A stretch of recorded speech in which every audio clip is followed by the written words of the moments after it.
The story begins with a reminder of a regret from 10 years ago. Sanada has lived for a decade wishing he had confessed to his high school history teacher. It was not simply admiration, it was earnest love. One night, he falls asleep dwelling on these thoughts, only to wake up back in a high school classroom. Confused, he looks around and sees Fujimoto, a seatmate he has not seen since graduation. Wondering if this is a hyper-realistic dream, Sanada checks his flip phone and is stunned to see the date is April 24th from 10 years ago. He realizes he has time-leaped to his sophomore year with his memories intact. Just as he processes this, the lesson ends, and the teacher calls him out to see her in the staff office. He is mesmerized, realizing it's Hiragi-sensei, his longtime crush. As she leaves the room, Fujimoto teases him about getting caught using his phone. Sanada follows her into the corridor, where she stops to demand the device he was playing with. Catching the scent of her shampoo, the reality of the situation hits him. This is the real Hiragi he loved. Believing this might still be a dream, he decides to seize the moment. He takes her hand and impulsively confesses his love. Startled, Hiragi asks him to repeat himself. Panic sets in, and Sanada immediately backpedals, claiming it was nothing. She dismisses the odd behavior and instructs him to retrieve his phone after school. Back in the classroom, Sanada feels helpless, thinking his second youth is ruined before it began, while Fujimoto assumes his friend is just upset about the seized phone. After school, Sanada heads to the staff office, worried about facing her. Inside, Hiragi returns his device, lecturing him gently about following rules. Sanada, however, is distracted by her beauty and blurts out that her blouse button is undone. Flustered, she quickly fixes it, but teases him, saying she is glad he is a healthy high school boy. She offers a deal. If he keeps this mistake a secret, she will not report his phone usage to his homeroom teacher. Sanada agrees and tries to extend the conversation, asking if he can visit her again to talk. Hiragi shuts him down, stating that the office is not a place for students to hang out and that she is busy. That night, he lay in bed, depressed that his confession was brushed aside and he was told not to return. However, he recalls she looked happy as he left. Suddenly, his phone vibrates. Expecting a text from Fujimoto, he is shocked to see a message from Hiragi instead. Sanada stares at his phone in surprise, realizing his sensei must have secretly saved his number while his device was confiscated. To his shock, the message is a thank you for his earlier confession. He panics for a moment, wondering if she actually heard him, but a follow-up text confirms she did. She admits she has thought about it a lot and agrees to date him, even if the acceptance is just over text for now. Overjoyed that his feelings have finally reached her, Sanada nervously replies, thanking her and agreeing that texting is fine. He flips his phone face down, heart pounding as he waits. When it vibrates, he nearly knocks it off the table in his anxiety. Her reply is playful, mentioning that his quick response surprised her so much she almost dropped her phone while relaxing. Sanada's imagination immediately begins to run wild, but he frantically shakes his head to eliminate the thoughts. He tries to steer the conversation back to serious matters, asking why she agreed considering how awkward his confession was. She explains that when he grabbed her hand, her heart skipped a beat and she found his desperation cute. Reading this, Sanada feels his happiness meter hitting the limit, his heart ready to burst out of his chest. However, reality sets in, and he worries about the risk of being discovered. He texts her, asking if they will be okay since a commotion would be bad. She ignores the negativity and tells him she will make lunch for him tomorrow so they can eat together. Sanada is happy about the food but questions the logistics, noting that being seen eating together would be highly suspicious. She assures him she has a key to the world history prep room where nobody goes. He agrees, requesting fried chicken as a side dish. She sends a Roger, adding a cheeky warning for him to stop imagining her. Sanada yells out a denial, though he is clearly guilty of doing exactly that. The next day, Sanada visits the teacher's office during the 10-minute break. To anyone watching, it looks like a student asking about a difficult question. But on the paper between them, they are writing secret notes. As she tucks her hair behind her ear, Sanada wonders what a 24-year-old woman is doing, making his heart race in a faculty office. While verbally discussing a difficult problem for appearances, she writes a note complaining that it is hard to ignore him in class. Sanada writes back, complimenting her skirt. She asks if it suits her, and when he writes that it looks cute, she blushes. Sanada thinks she looks even more adorable when embarrassed. Suddenly, while other teachers are present in the room, she reaches under the desk and grabs his hand. Sanada panics internally, wondering how she can be so bold as to hold a student's hand in broad daylight. She squeezes tighter, whispering that this is payback for making her heart race earlier. Sanada tries to pull away, but as he looks at her, he realizes that despite her bold move, the teacher is turning just as red as he is. Later that day, Fujimoto chases after Sanada, shouting complaints that friends are supposed to spend their lunch breaks together. Ignoring the lecture, Sanada slips into the world history prep room and slams the door shut, relieved to have secured some alone time. However, he is surprised to find Hiragi standing on a ladder. She climbs down to greet him and sets up their lunch on a desk.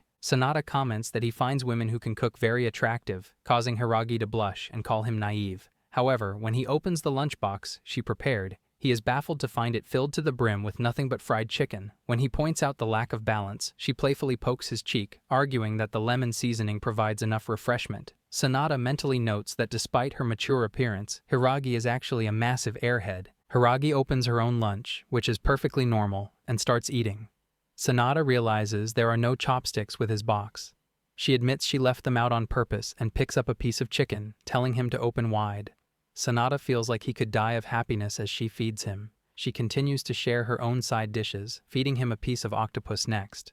Suddenly, the door handle turns. Hiragi urgently whispers for him to hide, and Sanada scrambles underneath the desk just in time. A male teacher enters, apologizing for the intrusion. He drops off some documents and leaves, reminding Hiragi to lock up. Once the coast is clear, Hiragi peeks under the desk to tell him it is safe. Sanada crawls out, his face burning red from the incredibly awkward position he was forced into. Hiragi teases him. Flustered by her lack of hesitation, Sanada swears he will hide somewhere else next time. Hiragi just smiles and says he's cute when he panics, leaving him unsure whether she's being calculating or naturally airheaded. Later that night, the two talk over the phone to plan their weekend. Sanada suggests hanging out to play video games on Saturday, but Hiragi immediately shuts down the idea. She asks him what he would want to do if he had a girlfriend, implying that they should go on a proper date instead. The following day, Sanada stands in front of Hiragi's home, waiting for their date. As soon as he rings the doorbell, she sprints to the entrance and tackles him into a tight hug, saying she has been waiting for him. He tries to suggest they move inside first, but she refuses to let go. Leaning back, she insists that when they are alone, he must stop using formal honorifics and just call her by her name. Sanada notices the distinct smell of alcohol on her breath. She drags him inside, admitting that the teachers were out drinking earlier. Sanada heads to the kitchen to get her some water. Watching him, she asks if he is used to looking after people like this. Sanada claims his father gets drunk often, though in his head, he realizes he is actually used to this because of a troublesome co-worker, a detail he decides to keep to himself. He returns with the water, only to panic when Hiragi casually begins changing clothes. Sanada shouts at her to have some modesty, turning away in embarrassment. Once she has changed into comfortable clothes, she thanks him for the water, telling him she feels safe enough to wear whatever she wants around him. Sanada, realizing she is quite drunk, suggests he should probably head home.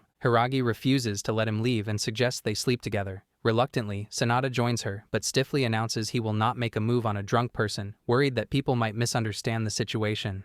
Hiragi teases him, asking if he knows that a girlfriend is allowed to do things like this for her boyfriend. She pulls the comforter over their heads to hide them from the world. Under the covers, she leans in, and they share a few romantic kisses. However, right afterward, Hiragi instantly falls asleep, leaving a wide-awake Sanada to suffer through a sleepless night with her warmth pressed against his back. The next morning, he wakes up to the sound of birds chirping. He greets Haruka, who is already awake. She leans in close, teasing him right from the start of the day. When Sanada gets flustered by her proximity, she playfully asks what the difference is now compared to the affection they shared before. She moves to the kitchen to start cooking. Sanada asks if she is making breakfast, but she explains that she is preparing lunch. She tells him they are going for a drive to a secluded spot where they can avoid prying eyes. Once they get into the car, Hiragi seems a bit unsure about the route. They both reach for the navigation map at the same time, their hands brushing as they look at each other. Sanada takes charge and quickly sets the GPS. Impressed, Hiragi praises him for being so reliable with machines. The drive takes roughly 2 hours, but the time flies as they enjoy a fun conversation on the road. They eventually arrive at a scenic location with a beautiful view. As they sit on a bench, Sanada admires the atmosphere and asks if she has been here before. Hiragi admits that she hasn't. She looked it up beforehand specifically because she wanted to visit a fun place with him. Ready for lunch, she suddenly grabs Sanada's head and pulls him down onto her lap. Flustered by the sudden lap pillow, he asks what is going on. She simply asks if he dislikes it. Unable to deny that he enjoys it, he relaxes while she begins to hand feed him. Sanada thinks to himself that she smells nice and feels incredibly warm and welcoming. Feeling completely pampered, he jokes that he feels like he is becoming a spoiled bum the more time he spends with her. Hiragi laughs, telling him to just submit to it. She playfully declares that once he graduates, she will support him forever. Sanada plays along, saying he will be in her care. She agrees with a smile, but reminds him that until that day comes, they must keep up the good work of keeping their dating life a secret. The next day, during a school quiz, Sanada watches Haruka-san from his desk, thinking that despite their secret relationship, she actually looks like a proper teacher. Their eyes meet across the room, and she shoots him a subtle smile, making him grin and think about how cute she is. As she patrols the aisles and approaches his desk, his heart begins to race nervously. Passing by, she slyly slips a folded note onto his desk. Sanada wonders if she is giving him the test answers, but when he opens the paper, he is baffled to read the words. His mind immediately jumps to the most bizarre conclusion. He tries to dismiss it as a joke, but knowing Hiragi's unpredictable nature, he feels a desperate need to verify the situation, purely for safety purposes, of course. As she walks back down the aisle, Sanada intentionally drops his eraser to the floor. When Hiragi crouches down to pick it up for him, he spots a rogue PE shoe in her path. Realizing that if she trips, she might fall, Sanada panics. He shouts for her to watch out and dives to intercept the fall, crashing to the ground himself. Later at lunch, Sanada finally asks for clarification. Hiragi casually explains that her leggings ripped this morning, so she is simply bare-legged today. He feels like an idiot for overthinking it, while Hiragi teases him. She calls him sneaky, to which he defensively retorts that anyone would have misunderstood that note. Changing the subject, she praises him for his high quiz score and offers a reward.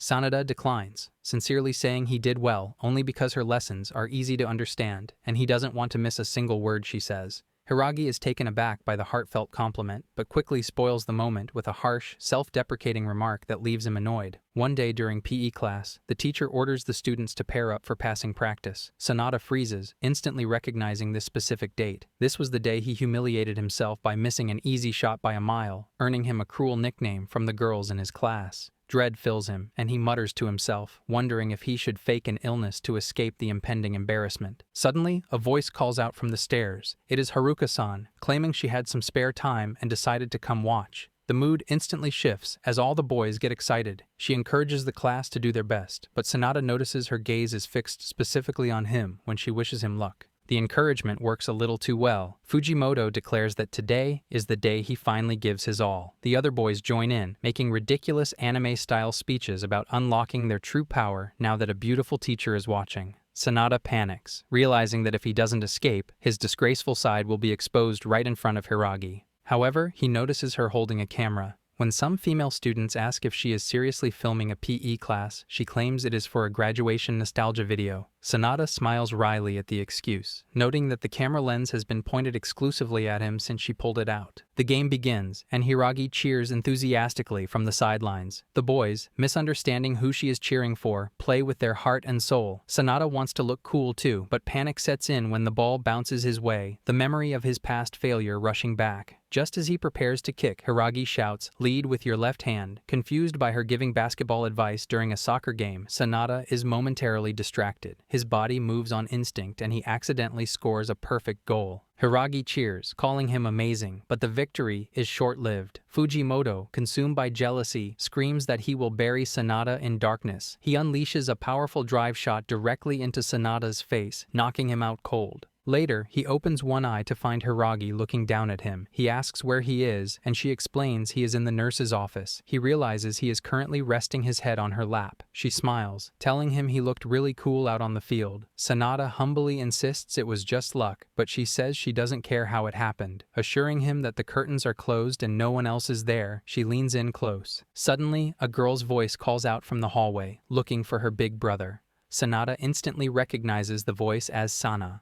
Realizing his little sister is about to walk in, he panics and tells Hiragi there is no time to explain, squeezing her underneath the narrow bed to hide. Sana enters the room and looks disappointed to see him awake and alert. She mentions hearing a rumor that he was knocked into a coma. Sanada smiles, touched that she rushed over out of worry, but Sana quickly shatters the sentiment by admitting she only came because she wanted to scribble on his unconscious face. As they banter, she leans in uncomfortably close to check a mole on his cheek, asking if it has been disinfected. Beneath the bed, Hiragi is forced to listen to their interaction. She shifts slightly, causing the bed to creak. Sana jumps, asking if the bed just made a weird noise, but Sanada quickly dismisses it as her imagination. Trying to act casual, Sana hands him a water bottle, claiming she just happened to have an extra one. Changing the subject, she interrogates him about his lunch breaks lately. She reveals that their mother suspects he has a girlfriend since he stopped asking for packed lunches. Sana scoffs at the idea, claiming it is impossible for him. Sanada awkwardly lies, stating that a friend has gotten into cooking, and he is simply acting as a taste tester. Sana seems skeptical, but suddenly offers to eat lunch with him from now on so he doesn't burden his friend.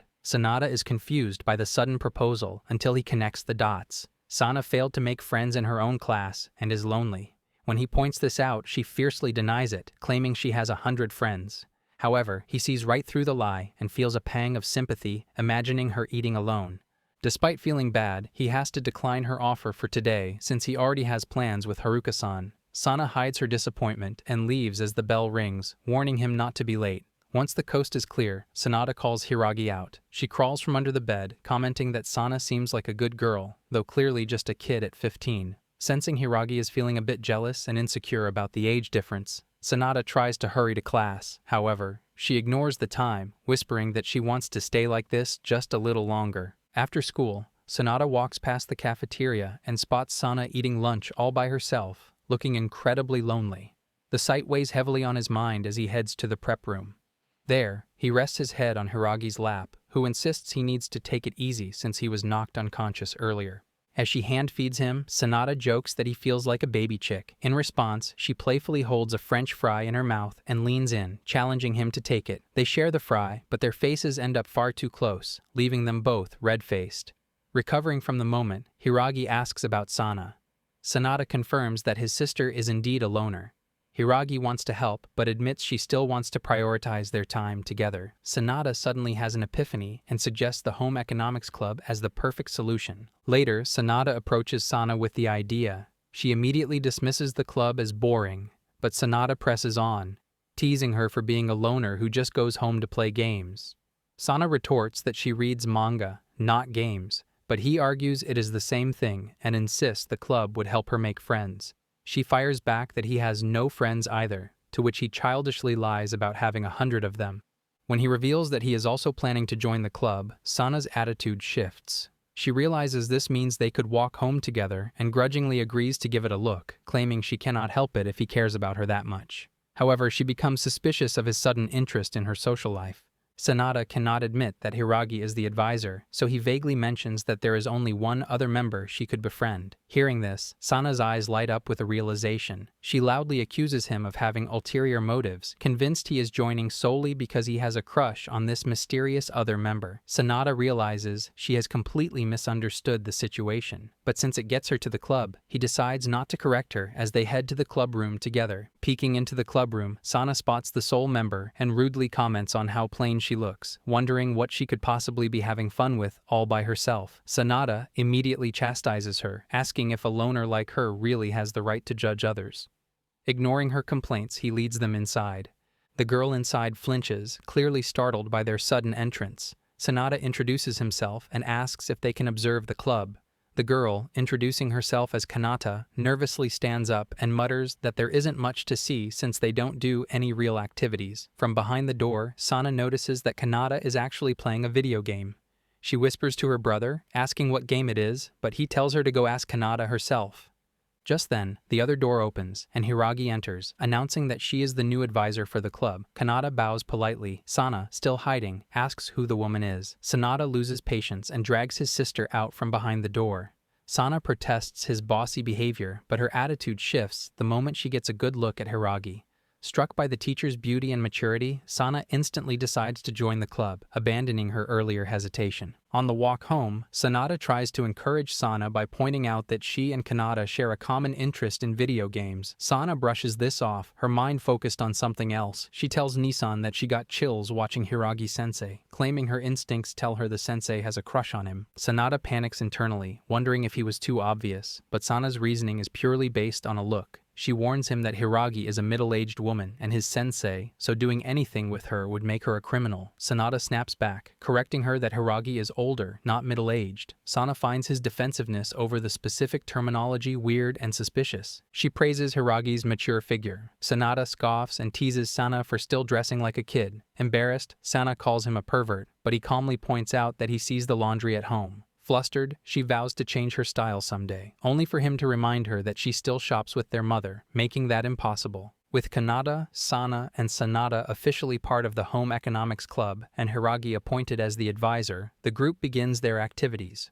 However, complications arise immediately. Talking on the phone later, Sanada scolds Haruka-san for nearly exposing them by bringing 2 homemade lunches to the club meeting just like usual. He warns her to be more self-aware to avoid raising suspicion. She promises to reflect on her actions, specifically regarding the lunch ingredients. Sanada then brings up Sana's growing suspicion that the teacher likes him. Hiragi laughs, joking that they are already busted, clearly amused by the situation. Sanada suggests that Sana is just anxious around strangers, but Hiragi, painting her nails on the other end of the line, disagrees. She argues that Sana isn't shy. Rather, she is acting like a protective sister trying to keep a thief away from her beloved brother. Hiragi finds this stubborn competitiveness cute, noting that she understands the feeling since she has a younger sister herself. Sanada suddenly spots Sana approaching and hangs up abruptly, ignoring Hiragi's protests. Lately, Sana has noticed that her brother is constantly busy and frequently on the phone. She strongly suspects Hiragi is involved, though she lacks definitive proof.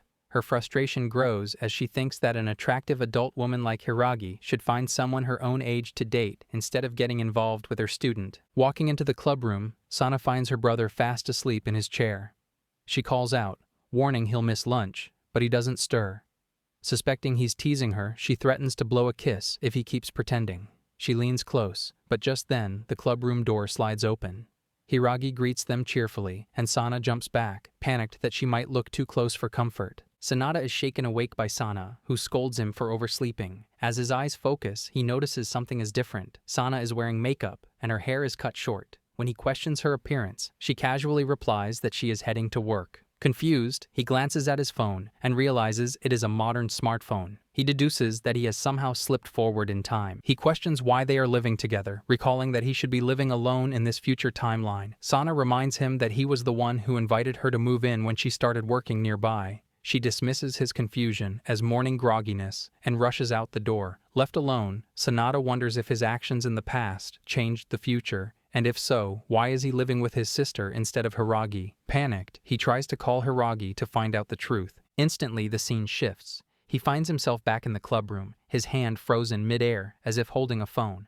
Hiragi and the present-day Sana stare at him, mentioning that he has been sleeping with his head in his hands the whole time. Sanada is left bewildered, unable to distinguish between the dream and reality. Later that night, Sanada receives a drunken call from Hiragi and rushes to her apartment, worried. When he rings the bell, she opens the door a crack with the chain still on, demanding a password to enter. She insists the password is for him to say how he feels about her. Blushing furiously, he confesses, "I love you." She turns red and calls him unbelievable, slamming the door shut in embarrassment. A moment later, she opens it again to confess that she loves him too, before running away into the apartment. Sanada stands outside, mentally begging her to actually unlock the door first. Once inside, he sits her down and gives her some water. Hiragi leans in close, asking a strange question. Does his family have a special European-style greeting? Sanada immediately denies it, confused by the specific inquiry. She claims she is just curious because she loves him, then suggests they try that greeting themselves. She leans in to kiss his cheek, flustering Sanada, but suddenly loses consciousness and falls asleep on his shoulder. He carries her to bed, breathing a sigh of relief that the chaotic night is over. However, just as he tries to pull away, she begins to cling to him in her sleep, murmuring. A week later, Hiragi sits outside, exhausted, complaining that she wishes exams didn't exist. Sanada points out that a teacher probably shouldn't say things like that in front of a student. Ignoring the lecture, she tells him to keep his schedule open after the exams are over because she has devised a secret plan for them to stay together. Sanada wryly notes that telling him about it defeats the purpose of it being a secret. The exams pass peacefully and the weekend arrives. Sanada lets himself into Hiragi's apartment using the spare key she gave him, waiting for her to return from work. When she arrives, looking completely drained, Sanada welcomes her home. The sight of him instantly recharges her. She tackles him into a hug, happily musing that once he graduates, their life will be like this every day. To comfort her, he gently pats her head. She blushes at the affection and thanks him. Later, the secret plan commences. Sanada is confused about their destination until they arrive at a luxurious hot spring hotel. He is awed by the high-end facility. Hiragi proudly explains that she chose it for the ocean view and the high-quality seafood dinner. Before they can discuss more, a staff member approaches to help with their luggage, addressing them as the Hiragi couple. After guiding them to their room, the hostess asks Mrs. Hiragi if they would like dinner served immediately. She confirms the time, but as soon as the staff member leaves, she laughs and playfully nudges Sanada, delighted that the hostess mistook them for a married couple. He suddenly remembers she was cut off earlier when describing the room's amenities. Hiragi smiles, takes his hand, and leads him further into the suite. She slides open a door, revealing the best part of the room, a private indoor hot spring. The next morning, the couple stands on the balcony, admiring the beautiful ocean view. Hiragi suggests they go down to the beach. Walking hand in hand along the shoreline, Hiragi enjoys the scenery, but Sanada is distracted, nervously clutching something in his hand. He wonders if it is the right time, but eventually gathers his courage. He hands her a small present, telling her it is a token of appreciation for all her hard work. Hiragi opens it to reveal a beautiful scrunchie. She smiles, calling it cute, but suddenly bursts into happy tears. She loves that it is simple and not too gaudy, making it perfect for her to use at work. Touched that he thought about her so much, she tackles him into a hug, causing them both to tumble onto the sand. Lying there, they exchange heartfelt confessions of love. Sanada realizes that to onlookers, they probably look like a foolish couple. However, he accepts that foolishness is essential to falling in love. Without it, romance wouldn't be fun at all. Back at school, the students immediately notice Hiragi's new accessory. They tease her, guessing that a boyfriend must have given it to her since happiness is written all over her face. Hiragi plays coy, giving a vague answer while shooting a secret, affectionate glance at Sanada in the back of the classroom. The bell rings, and she calls the class to order, wearing the gift he gave her with pride. It all begins during lunch when Sana accuses Hiragi-san of being a total slouch when it comes to housework. She defends herself, claiming she makes handmade lunches every day, but Kanata chimes in to expose the truth. While they started handmade, Hiragi has recently been relying on microwave meals. Sana smugly points out that the teacher was clearly just trying to appeal to Sanada's stomach initially. Provoked by the taunts, Hiragi drops her smile and gets competitive, declaring that she cooked to prove she is better than them, not just to show off. Sana raises her voice and officially challenges her to a duel. They decide on a club showdown in 2 days to see who truly reigns supreme. Kanata joins the fray, confidently stating that cooking requires theoretical knowledge and predicting her own victory. However, Sana remains confident, believing that as Sanada's sister, she knows his tastes better than anyone. The day of the food war arrives, and the chosen theme is Sanada's favorite dish, fried chicken. 3 different versions are placed before the judge. Hiragi is up first. Her chicken is soaked in a sweet vinegar sauce. Sana analyzes the dish and realizes Hiragi used the broad-mindedness of an adult to her advantage. She knows exactly how much high school boys love sticky, salty sweet flavors. Sanada eats it with gusto, proving Hiragi's strategy effective. Next is Sana's turn. She is brimming with confidence, having utilized the ultimate weapon, their mother's perfect recipe. She watches Sanada take a bite, expecting him to be overcome with brotherly love and praise. However, he simply chews and comments that it tastes exactly like it does at home. Sana is crushed by the lackluster reaction. She demands to know why he isn't more impressed, insisting that it is delicious. Sanada agrees that it is yummy, but points out that since it is just their mom's recipe, it lacks any surprise factor. Hiragi advises the defeated sister that next time she needs to come up with her own original twist. As Sana sulks in disappointment, Kanata gently tries to comfort her. Later, Haruka and Seiji go on a date in disguise, fulfilling her wish for a secret outing. Sanada worries that their plan is backfiring, as a woman acting this excited while wearing dark sunglasses indoors is only drawing more attention. Ignoring his concern, Hiragi points to a women's clothing shop and drags him inside. Sanada realizes too late. Hiragi holds up various undergarments, asking him to choose which one looks better. Flustered and trying not to look directly at the merchandise, Sanada vaguely replies that both are good. Suddenly, he hears a familiar voice arguing with a sales clerk. It is Sana, loudly insisting that she is a big girl, while the clerk tries to explain that the size she wants is too large for her. Recognizing his sister, Sanada whispers to Hiragi that they need to leave immediately.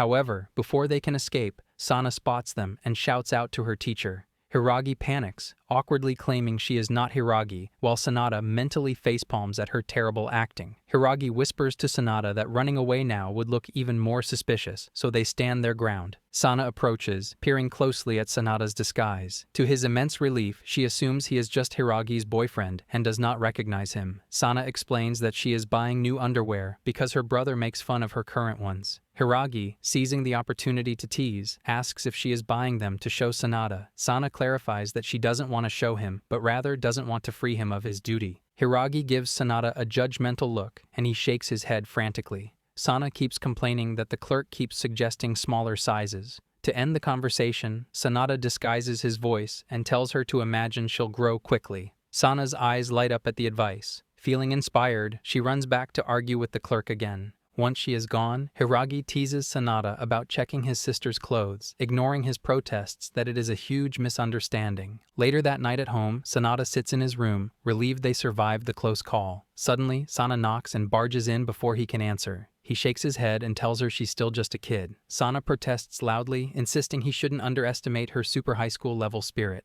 Sanada smirks and dryly corrects her, more like super high school level children's spirit. The school's biggest event, the class trip, has arrived. For Sanada, this is actually his second time experiencing this trip due to his time slip. He notices Hiragi sitting in the van as a supervisor and wonders what kind of strings she pulled to get assigned here. Sitting next to Sanada, Fujimoto decides to shoot his shot. He asks Hiragi if she currently has a boyfriend. She hesitates for a split second, but smiles and claims she does not. Fujimoto celebrates, thinking this means he has a chance. Hiragi winks, mentioning that she is responsible for Sanada's group and is looking forward to it. Upon arriving at the lodge, Sanada warns Fujimoto not to sneak into the girl's bath, reminding him of the previous time he got caught and punished. Fujimoto ignores him, rallying the other boys to sneak a peek, leaving Sanada alone in the room, exasperated. Suddenly, there's a knock at the door. When he opens it, Hiragi appears, explaining she is making rounds to ensure no one breaks the rules. After confirming he is alone, she notes with a teasing smile that the boys are likely plotting mischief. Just then, voices echo from the hallway. Fujimoto and the others are returning early, complaining about missing their chance. Panic sets in, and Sanada realizes he must hide. Together, he and Hiragi scramble into a closet as they try not to be noticed. The boys enter the room, confused to find it empty. One comments that Sanada must be in the bathroom. Once the boys leave, Sanada and Hiragi step out. Hiragi notes that she really should go warn the boys and stop them, but admits with a blush that the close call made her heart race more than usual. Sanada, looking at her flushed face, can only blush in return. The first day concludes, and the second day of the school trip begins with a pottery class. The instructor tells the students to sign their clay creations clearly so they can be identified after firing. Sanada looks at his work, pleased that his mug turned out better than expected. Hiragi approaches him, complimenting his craftsmanship. When Sanada asks what she made, she presents a rather misshapen object. He politely guesses it is a vase, but Hiragi corrects him, insisting it is a cup, just poorly made. Sanada thinks she looks adorable in her embarrassment. They decide to sign their works, and both seem to have the same secret idea for their inscriptions. Later that night, once Fujimoto and the other boys are fast asleep, Sanada lies awake in bed. His phone vibrates with a message from Hiragi asking if he is awake because she wants to see him and show him something. Sanada sneaks out into the corridor and finds Hiragi waiting on a sofa. She immediately hugs him, whispering that she missed him. When Sanada points out that they saw each other all afternoon, she clarifies that she saw him as a teacher then. This is the first time all day she gets to see him as his girlfriend. She takes his hand and leads him to a bench outside. The view is breathtaking, illuminated by a bright full moon. Hiragi admits that she just wanted to spend some quiet time with him. Holding hands, she muses that there is only 1 year and 10 months left until he graduates. While she looks forward to the future, she admits she will miss the thrill of their current life, sneaking notes in the office, feeding him lunch. Sanada brings up her previous promise to support him financially, but firmly states that he intends to work. Hiragi is surprised, but he explains that he doesn't want to dump all the hard work onto her. He wants to work hard for her sake. Hiragi tears up, feeling guilty that she is always selfishly dragging him around. Sanada pulls her close, telling her that he fell in love with her exactly as she is, so she can drag him wherever she likes. With renewed confidence, Hiragi makes a selfish request for their future. She suggests that Sanada go to college and become a teacher so he can return to this high school. That way, they can eventually be married co-workers. Sanada is surprised by the specific plan. She quickly adds that she might even be open to marrying him while he is still in college, though she flusters immediately after saying it. Sanada smiles and agrees to move forward with that future together. The scene ends revealing the mugs they made earlier. Hiragi's mug is inscribed with H for S, and Sanada's mug reads S for H. The next day, Hiragi invites Sanada into her apartment, cheerfully announcing over the intercom that she has made delicious food. However, when he walks through the door, he looks terrible, flushed and exhausted. He apologizes for keeping her waiting, but Hiragi immediately realizes he is sick and rushes him inside. She tucks him into her bed and sits beside him. When Sanada wakes up a moment later, she asks how he is feeling. He tries to get up to leave, worried that he will pass his cold on to her if he stays. Hiragi firmly pushes him back down, insisting that he needs to rest or he will only get worse. Touching his forehead, she confirms he is burning up. She asks if he can eat anything, suggesting some rice gruel. Sanada feels guilty that she cooked for him when he can barely eat, but she tells him not to worry about it. She brings the food and gently hand-feeds him. However, he has little appetite and cannot finish it. Seeing he is too weak, she asks if he can take his medicine on his own. When he doesn't respond, Hiragi takes a sip of the liquid medicine herself and then gives it to him. Sanada weakly pushes her away, protesting that she will definitely get infected. Hiragi simply dismisses his concern, telling him that sick people shouldn't worry about such things. Sanada falls back asleep and slips into a dream. In it, he sees a slightly older, more mature Hiragi. It seems to be a vision of their future where their relationship has progressed, yet they remain as flirty and affectionate as ever. After some time, Sanada wakes up feeling significantly better. He looks to his side and finds Hiragi sleeping on the floor, holding his hand. He smiles, realizing she must have stayed up all night watching over him. When she wakes up and asks how he is, he tells her he feels great and thanks her. She rubs her eyes, repeating that he shouldn't worry about it, and kisses him. She then sneezes loudly. Sanada asks if she caught his cold, and though she tries to deny it, her continuous sneezing proves otherwise. Now the roles are reversed, and it is Sanada who prepares food for the patient. He enters the room to check on Haruka, who is lying in bed feeling heavy and lethargic. She apologizes for catching his cold, but Sanada simply smiles and repeats her own words back to her. Sick people should not fret over that kind of stuff. He offers her some handmade rice gruel, but Hiragi quickly pulls the blanket over her head, refusing to let him see her in such a messy, feverish state. Sanada coaxes her out, assuring her that she is super cute even with a fever. Flustered but pleased, she finally emerges to eat. After finishing the meal and taking her medicine, Hiragi complains that the fever has made her sweat profusely, and she feels gross. Thanks to his dedicated care, she makes a full recovery by the following day. The next day, Hiragi's younger sister, Natsumi, stands outside Hiragi's apartment. She considers ringing the doorbell, but decides against it. Instead, she plans to sneak in and surprise her sister, hoping to see a shocked expression on Hiragi's usually composed face. Using the spare key entrusted to her by their mother, Natsumi unlocks the door and creeps inside. She heads straight for the bedroom and dives onto the bed, rolling around while complaining about how lonely she has been sleeping alone since Hiragi moved out. However, she pauses when she detects a faint, unfamiliar scent on the sheets, the scent of a boy. Natsumi immediately wonders if her sister has a boyfriend, though she indignantly thinks Hiragi doesn't need one when she already has such a cute little sister. Suddenly, the front door opens, and Natsumi hears voices. She prepares to jump out and scare Hiragi, but she freezes when she hears a male voice asking if they bought too many ingredients. Natsumi listens from the bedroom, realizing Hiragi sounds genuinely happy. She peeks through the door to get a look at the mystery guest and is confused to see a boy who looks very young. She wonders if her sister is actually dating. Her suspicions are confirmed when Sanada points out that a party of two isn't much of a party, addressing Hiragi. She lightly scolds him, reminding him not to call her that in private. Natsumi is thunderstruck, unable to believe that her serious, responsible sister is dating her own student. While eavesdropping outside the bedroom door, Natsumi leans in too close and accidentally bumps against it. Inside, Sanada and Hiragi freeze. He whispers that he heard a noise, and Hiragi agrees, instantly suspecting a burglar. When Sanada instructs Hiragi to call the police immediately, Natsumi panics. Terrified of being arrested, she shouts through the door for them to stop and reveals herself. Hiragi is shocked to see her little sister. Natsumi explains she was hiding to surprise them, and Hiragi dryly remarks that the mission succeeded. Introducing Sanada, Natsumi immediately asks who he is. Flustered from the near police call, Hiragi almost calls him her boyfriend but quickly improvises, saying he's a thief she happened to meet. Sanada is baffled by the excuse but decides to play along, introducing himself as a thief. Natsumi is skeptical, pointing out that she saw them kissing passionately earlier. She demands to know if Hiragi kisses random thieves she just met. Hiragi, committed to the lie, shamelessly admits that yes, she kisses thieves passionately. Natsumi is horrified, thinking her serious sister has a hidden wild side, but surprisingly, she believes the explanation. Sanada adds to the story, claiming Hiragi caught him stealing because he was starving, so she decided to feed him. Natsumi buys this story completely, leaving Sanada wondering why she is so gullible.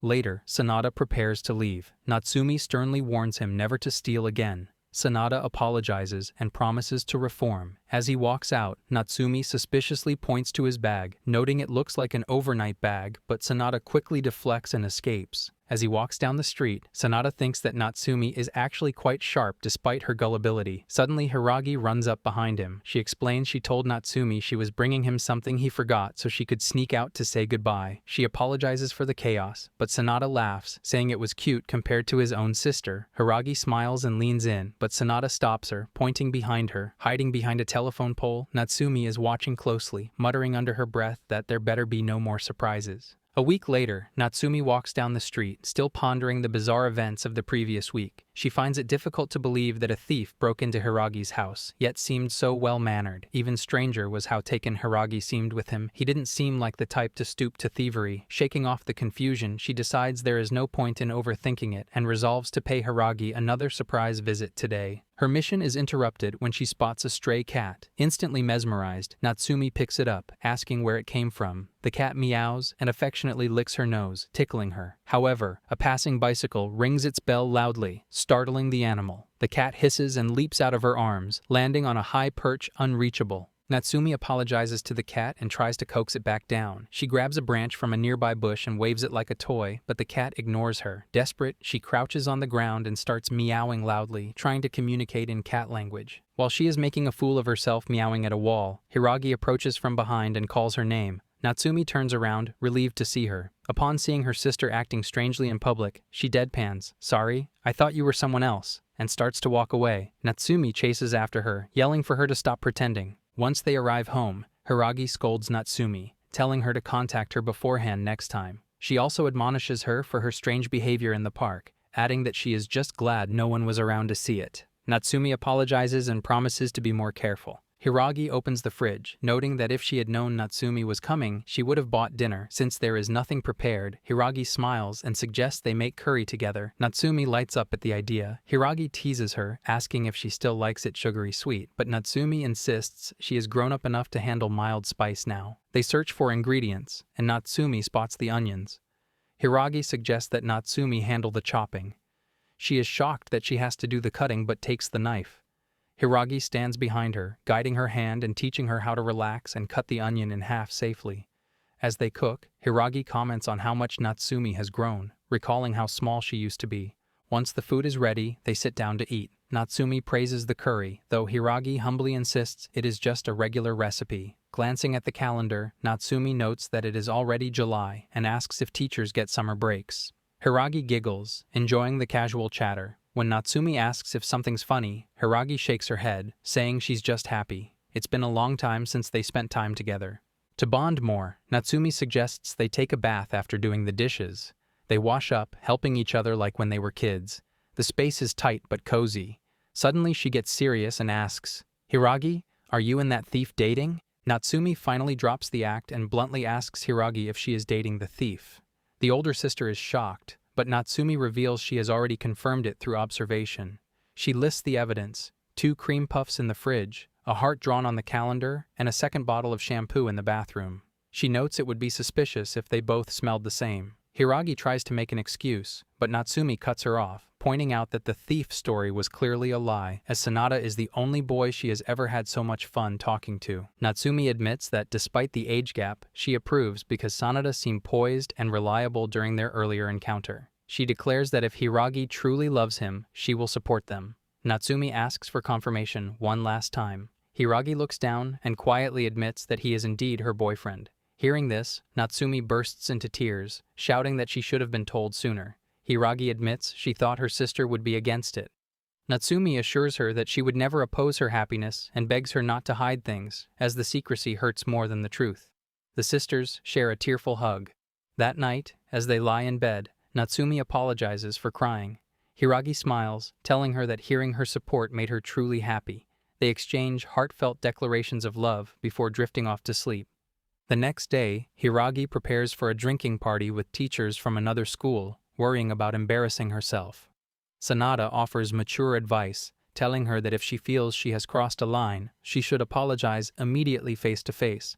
Hiragi asks if he is used to drinking parties. Sanada panics internally, realizing his advice was too experienced for a high schooler due to his time leap, but he manages to deflect the question. As she applies her lipstick, he comments that she seems to be putting more effort into her makeup than usual. She denies it and heads out, promising to be back by 10 p.m. Left alone, Sanada sits on the sofa and checks the time, wondering if the party has started. His imagination begins to run wild, worrying that she might encounter trouble or misunderstandings at the party. He tries to suppress the jealous thoughts but fails, becoming increasingly frustrated. As the clock ticks past 8 p.m., his anxiety worsens. By 9 p.m., with only an hour left, he spirals into imagining worst-case scenarios of her being harassed. Just as he is about to reach his breaking point, Hiragi returns home, looking completely exhausted. She complains that it was incredibly boring without him.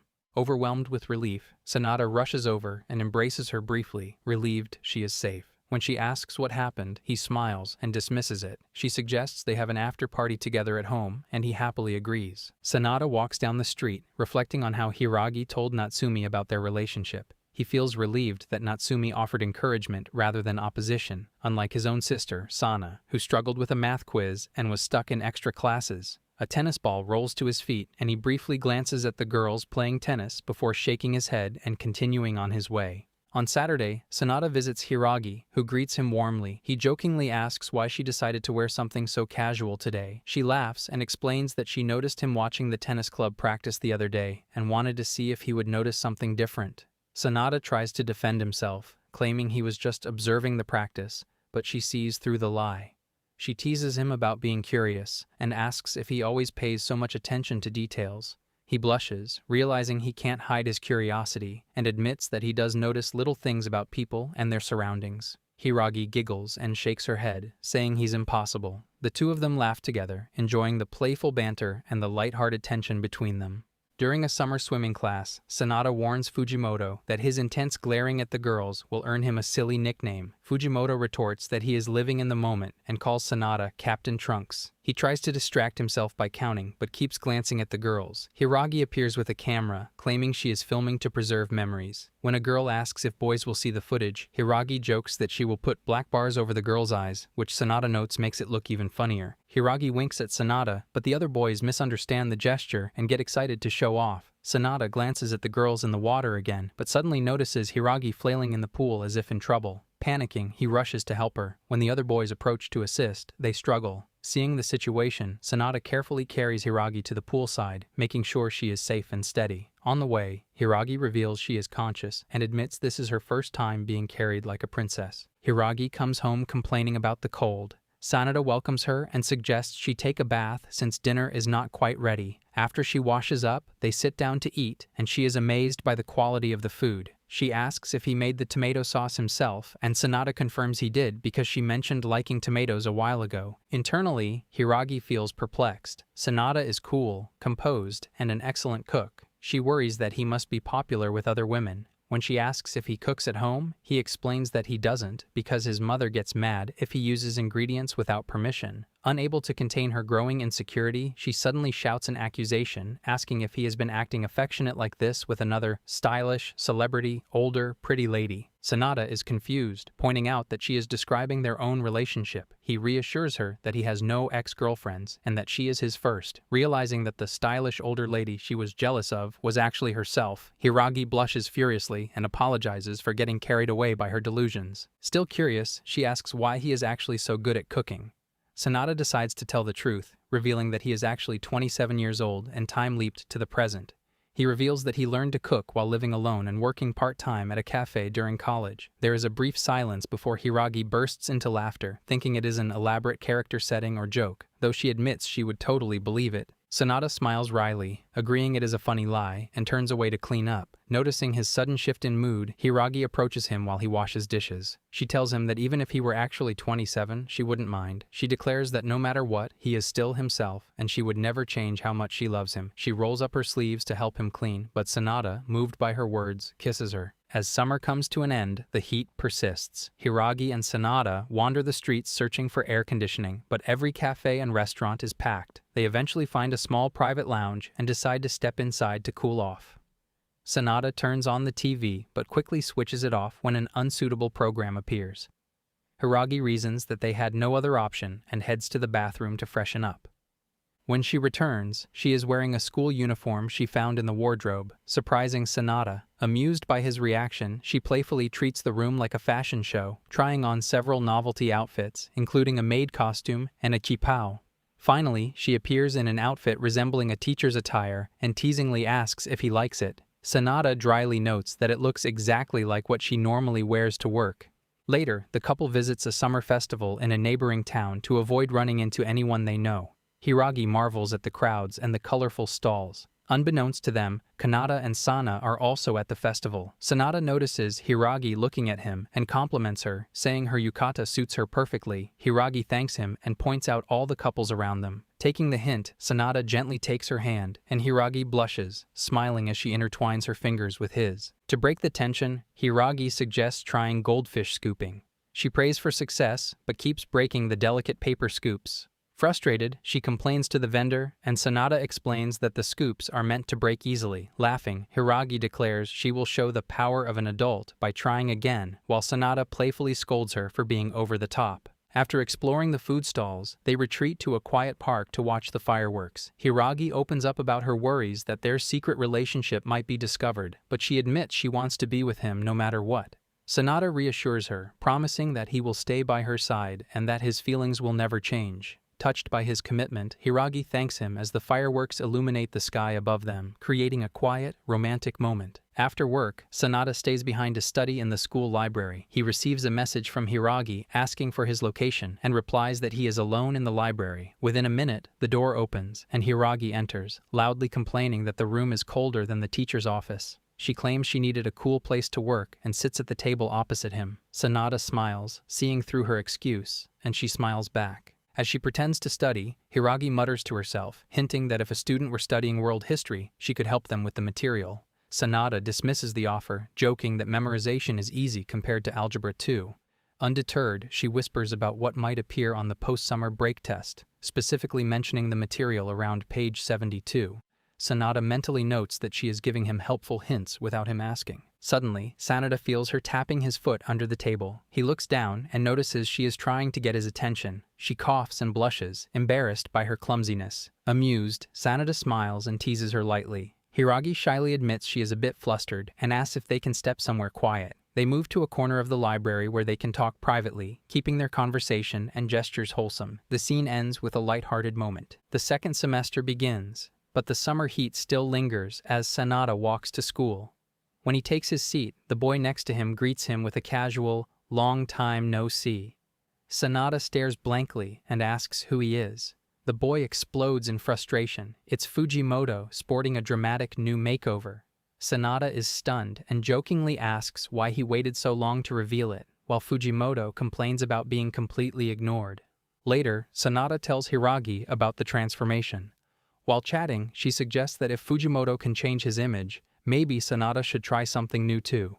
She sits him down and experiments with hair wax, carefully styling his hair into a sharper look. As she works, she compliments how easy his hair is to style and tries a few different variations. When she finishes, Hiragi is genuinely impressed, saying he looks surprisingly cool. Though a bit nervous, Sanada decides to keep the new hairstyle for the day, The reaction at school is instant. His classmates, even students from other classes, gather around to compliment his new look. Fujimoto watches in despair as his own big makeover moment is completely overshadowed. Just then, Hiragi appears at the classroom door. When she sees the crowd of girls surrounding Sanada, her expression changes immediately. Overcome with jealousy, she calls out to him and firmly tells him to go wash the wax out of his hair at once, turning the situation into another comedic moment. Sanada decides to have a relaxing home date with Hiragi, knowing she has been busy with work all week.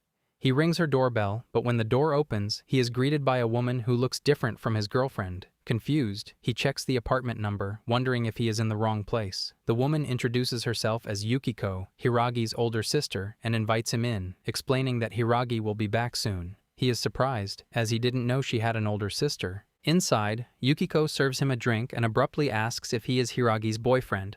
Sanada nearly chokes, shocked that Hiragi told her family, but confirms it. Yukiko presses him for details, asking why he likes his teacher. He answers honestly, stating that he doesn't care about her profession. He lists her cute personality, looks, cooking skills, and beautiful complexion as reasons, adding that he finds it adorable how she can be awkward despite being older than him. Yukiko blushes furiously and cuts him off, asking if there is anything he dislikes. Sanada admits that when her switch gets flipped, she tends to lose sight of her surroundings. Yukiko agrees wholeheartedly before excusing herself to the bathroom. A moment later, Hiragi announces her return. Sanada welcomes her, explaining that Yukiko is in the bathroom. She immediately hugs him from behind, but Sanada pushes her away, warning that her sister could return at any moment. Hiragi looks sad and retreats to change clothes. Almost immediately, Yukiko reappears, asking if Hiragi is back. When Sanada confirms his feelings, Yukiko asks one final question.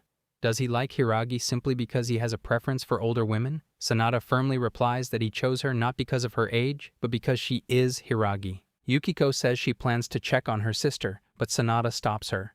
Sensing something familiar, he gently reaches up and removes her wig, revealing that Yukiko was actually Hiragi in disguise all along. Surprised, she asks how he figured it out. He calmly explains that there was no way he wouldn't recognize her, especially since she barely changed her outfit. Hiragi admits she wanted to test him and used the disguise to ask questions she felt too shy to bring up directly.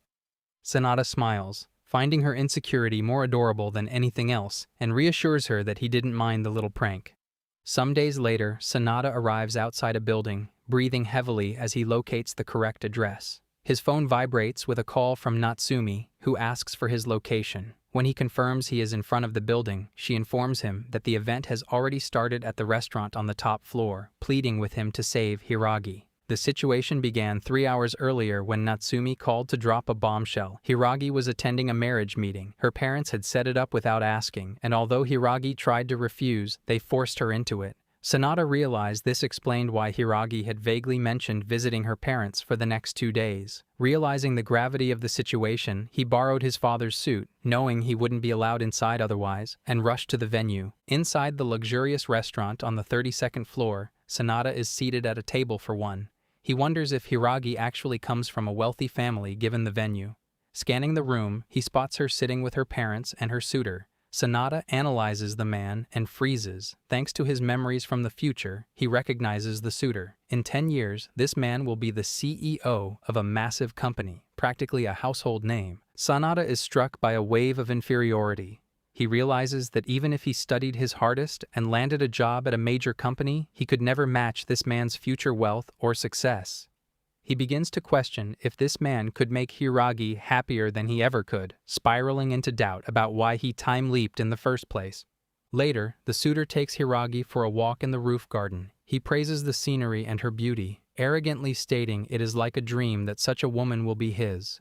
Hiragi politely bows and declines the marriage proposal. The man's demeanor instantly shifts from charming to aggressive. He sneers that he doesn't care about her opinion, arguing that a life of luxury with a man of his looks and status is an offer she has no reason to refuse. When she tries to leave, the man grabs her arm and refuses to let her go, implying that spending time alone with him would make her reconsider. Terrified, Hiragi shouts for him to stop, confessing that she already has a boyfriend she loves. The man dismisses her feelings, insisting they will get married regardless. As he continues to act aggressively and ignore her protests, she calls out desperately for Sanada. Hearing her distress, Sanada snaps out of his insecurity. He clenches his fist, realizing he did not come here to watch her suffer. He rushes forward and punches the CEO in the face, shouting that he is there to ensure Hiragi's happiness. Hiragi is amazed by the sudden turn of events, and Sanada apologizes for crashing her marriage meeting. Hiragi, crying tears of relief, assures him she is just happy he is there. However, the future CEO, Takafumi, interrupts, shouting that Sanada has committed assault and threatening to call the police. Hiragi fires back, calling him out for trying to drag her somewhere against her will. Suddenly, Takafumi's mother arrives, asking what happened.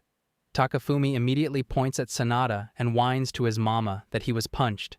The mother is outraged, demanding to know how Sanada dared to hurt her boy. Sanada bluntly explains that he punched Takafumi because he was acting inappropriately toward Hiragi. Takafumi defends himself, arguing arrogantly that their engagement gave him certain rights. Hearing this, Hiragi's father steps in, furious. He demands to know if Takafumi really touched his daughter. As the father advances menacingly, he declares that while they came out of respect for the family's position, he never wants Takafumi near his family again. Takafumi's mother tries to downplay the incident, arguing that canceling the engagement over a minor incident is excessive. Hiragi's father glares at them and tells them to get lost, terrifying the mother and son into running away. With the suitors gone, the father turns his attention to Sanada, noting his youth and asking who he is. Sanada confirms he is a high schooler. The father thanks him for saving Hiragi, but points out he doesn't seem like a mere passerby. Sanada takes a breath and introduces himself properly, declaring that he is earnestly in Hiragi's company. She confirms that Sanada is her boyfriend. The father is stunned and confused, asking if Sanada is a student at her school. Hiragi confirms he is a sophomore, and Sanada adds that they've been seeing each other for a few months. The father covers his ears and shouts that he can't listen anymore, lamenting that he hated the marriage meeting but now has to deal with a high school boyfriend. Hiragi sighs to Sanada, explaining that this chaotic behavior is why she doesn't live with her family. The father acknowledges Sanada's courage and caliber, admitting he is better than the Silver Spoon Boy, but immediately shouts that he refuses to hand Hiragi over to anyone, regardless of wealth or age. Hiragi retorts that they will continue dating without his permission anyway. Choking on his words, the father tries to cite the inappropriateness of a teacher-student relationship, but eventually sets a ridiculous condition. Sanada must earn 10 million yen a year before he will acknowledge him. He adds cynically that they will probably break up before that happens anyway. She insists they plan to stay together. After the father leaves, Sanada clarifies the condition. Once he makes 10 million yen, he can get approval. Hiragi agrees. Sanada realizes that the father's comment about breaking up implies a tacit consent to their dating for now. He suspects the father's outward opposition is a mask for his preparation for the day his daughter eventually leaves him. Hiragi tells Sanada he was really cool back there and admits that realizing how seriously he takes their relationship made her love him even more. She spins around, bows playfully, and asks him to let her stay in his company despite her faults. Sanada smiles and replies that she took the words right out of his mouth. One day in classroom 2B, Sanada and Hiragi find themselves squeezed together inside a cramped locker. Sanada complains that she is too close, and Hiragi apologizes, leaving both to wonder how they end up in this situation. The predicament begins earlier when Hiragi, joking that she needs his help to stay motivated for cleaning, keeps him in the room a bit longer. Their private moment is interrupted when voices outside the door mention looking for a place where no one is around. Realizing that while the front door is locked, the back door is still open, the couple panics and hides inside a large wardrobe just as a girl slides the door open. Inside the locker, Sanada whispers to Hiragi that it sounds like a confession is about to happen. Hiragi agrees as they listen to Fujimoto and a girl named Umichi enter the room. Umichi hesitantly asks Fujimoto if he knows whether Sanada likes anyone. Fujimoto, realizing the conversation is not about him, shouts in disappointment and tells her to ask Sanada directly. Umichi admits she cannot do that, explaining that she asked Fujimoto because he is Sanada's best friend. She reveals her suspicion. She recently saw Sanada and Hiragi in the hall together looking pleased, leading her to wonder if Sanada might admire their teacher more than usual. Hearing this, Sanada gulps nervously inside the locker. Fujimoto suddenly glares directly at the locker where the couple is hiding, terrifying Sanada. However, Fujimoto deflects the suspicion, claiming that all the guys act like that around Hiragi. When Umichi argues that Hiragi looks happy too, Fujimoto dismisses it, stating she is merely happy to be adored by her students and accusing Umichi of letting her imagination run wild. Fujimoto then tries his luck, asking Umichi how she feels about him instead. She instantly replies, "Pass," causing Fujimoto to shout in frustration before they both leave the room. Sanada and Hiragi exit the locker, relieved by the close call. Sanada admits he had no idea Umichi was interested in him, prompting Hiragi to jokingly warn him to behave himself. She asks if he thinks Fujimoto noticed them since he looked their way, but he reasons that his friend is incapable of keeping secrets, so they are likely in the clear. On Saturday, Sanada visits Hiragi's apartment to help her clean. While dusting a shelf, he discovers a book hidden behind a plain brown cover. Curious, he pulls it out and realizes it is a romance manga with some surprisingly bold scenes. He also notices several pages carefully marked with tabs. When he opens one of the marked pages, he finds a dramatic scene where the male lead corners the heroine against a wall. Scribbled in the margin is a flustered note imagining what it would be like if Sanada acted that confidently. At that exact moment, Hiragi walks in to thank him for helping. The instant she sees the book in his hands, she freezes and drops the laundry she is holding. Her secret hobby has been completely exposed. Embarrassed but trying to recover, Sanada awkwardly suggests they jokingly reenact the scene. To his surprise, Hiragi eagerly agrees and even tells him which dramatic lines to memorize. She declares the start of their performance with full enthusiasm. Sanada attempts to follow the script, but he quickly realizes she is far more invested in the fantasy than he expected. The playful acting starts blending with real emotions, and she begins using their real names instead of the characters.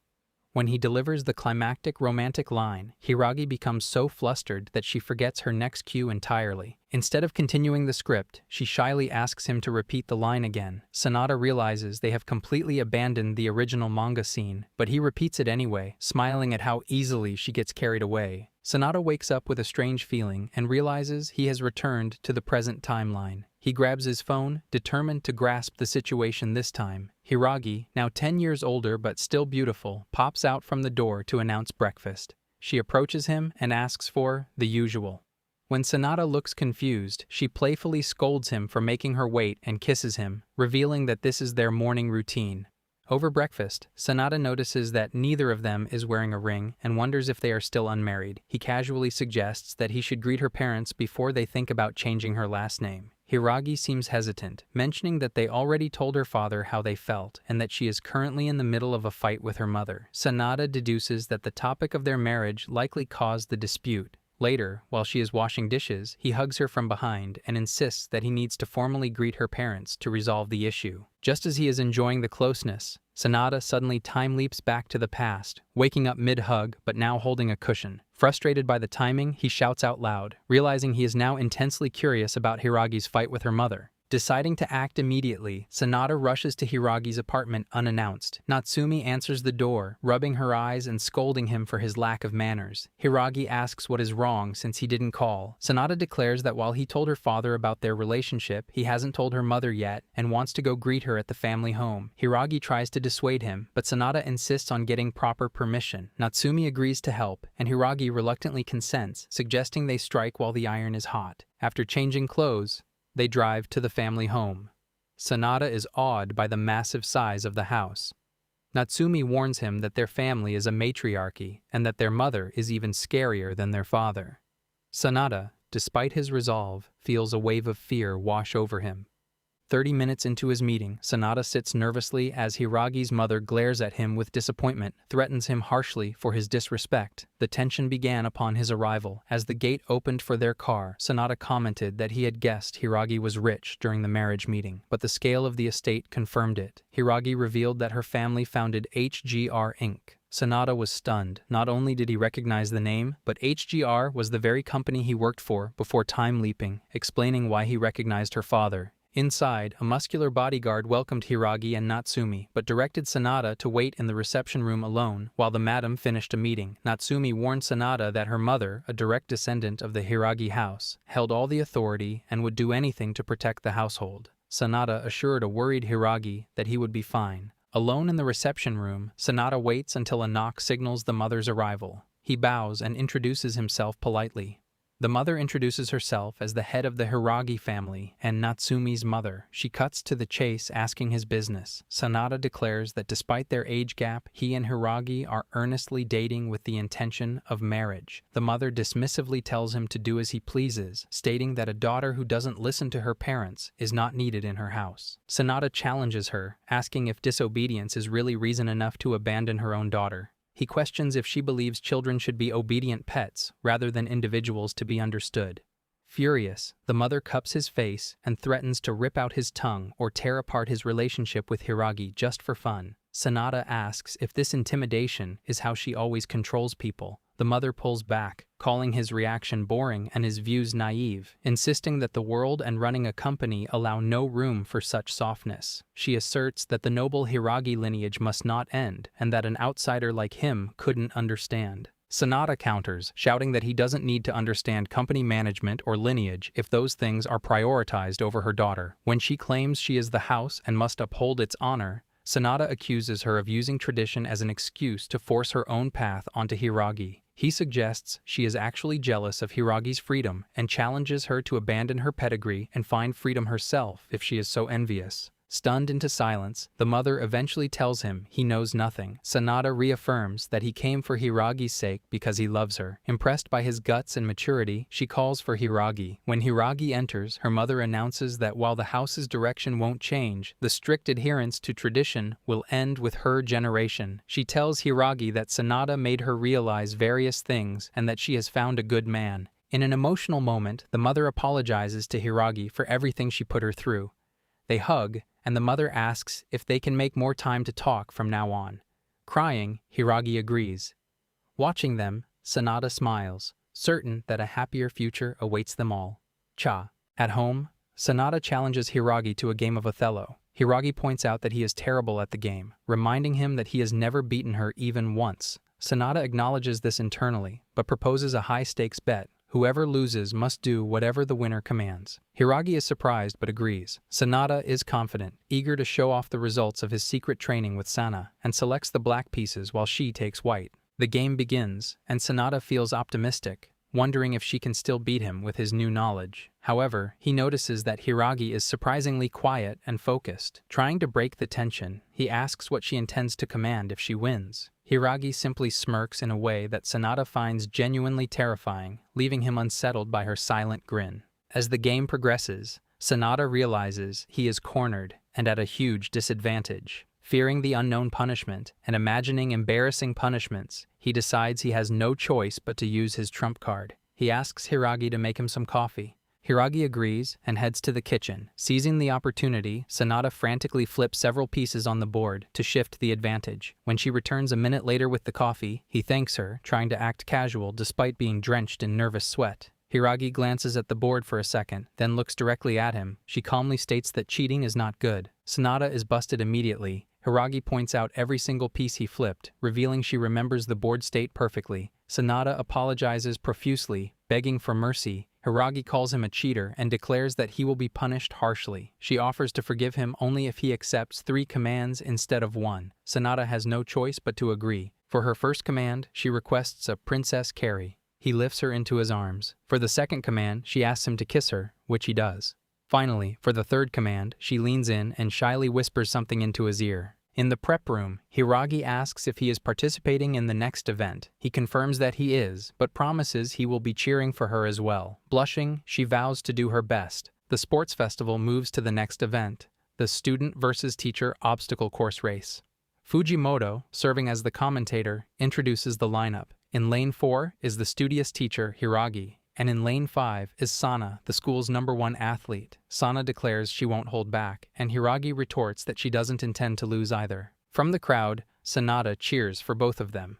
Sana assumes the cheer is for her, but Natsumi asks Sanada who he is actually supporting.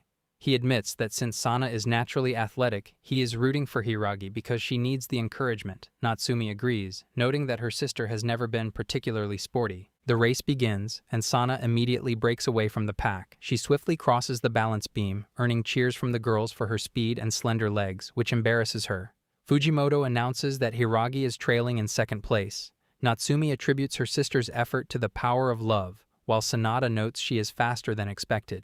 Sana reaches the net crawl obstacle and slips through easily due to her slender frame. Hiragi, however, gets tangled in the rope. Sana mocks her. However, at the final obstacle, the hanging bread race, Sana struggles to jump high enough to reach the target. Hiragi catches up, uses her height to grab the bread, and takes the lead. Shocked by being passed, Sana finally finds the strength to grab her bread and sprints to catch up. It becomes a close race, but Hiragi crosses the finish line first, winning by the slimmest of margins. That night, devastated by the loss, Sana cries herself to sleep. One day after school, Sanada stays late and notices a light on in one of the rooms. He enters to find Hiragi still working. He knocks to announce his presence, startling her. Sanada offers her a Kit Kat as a refreshment. Hiragi thanks him and notices a message written on the chocolate encouraging her to do her best. When Sanada apologizes for the interruption and asks if he should leave, she asks if he can wait. He agrees, and she promises to finish up quickly. As she works, Sanada observes her, thinking that seeing her in the faculty office really gives off teacher vibes. However, he notices that the fabric of her shirt is thinner than usual. Feeling awkward, he stands up and wanders around, trying to distract himself. Hiragi catches him staring and asks what he is looking at. Flustered, Sanada claims he is just admiring how hard she is working and excuses himself to the office kitchen to make some tea. While he is brewing the tea, Hiragi sneaks up and hugs him.